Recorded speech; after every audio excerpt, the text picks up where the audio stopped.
বঙ্গোপসাগরের নিম্নচাপ গাঙ্গেয় পশ্চিমবঙ্গের উপর অবস্থান করছে। মৌসুমী অক্ষরেখা সক্রিয়। গাঙ্গেয় পশ্চিমবঙ্গের উপর দিয়ে বঙ্গোপসাগর পর্যন্ত বিস্তৃত। নিম্নচাপ ও জোড়া অক্ষরেখা ত্রিফলাতেই বাংলায় ভারী বৃষ্টির সতর্কতা।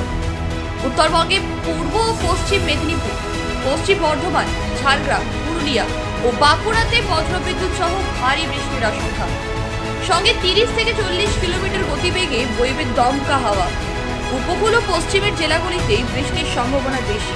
উত্তরবঙ্গের দার্জিলিং, জলপাইগুড়ি, আলিপুরদুয়ারে ভারী বৃষ্টির সম্ভাবনা। নিম্নচাপ অঞ্চলের প্রভাবে উত্তাল থাকবে সমুদ্র। মৎস্যজীবীদের সমুদ্রে যেতে নিষেধ করা হয়েছে। কলকাতায় মঙ্গলবার সর্বনিম্ন তাপমাত্রা 26.2 ডিগ্রি সেলসিয়াস। বাতাসে জলীয় বাষ্পের পরিমাণ বা আপেক্ষিক আর্দ্রতা 91 থেকে 97%। আগামী 24 ঘন্টায় শহরের তাপমাত্রা থাকবে 26 ডিগ্রি থেকে 30 ডিগ্রি সেলসিয়াসের মধ্যে। ব্যুরো রিপোর্ট, খবর বাংলা।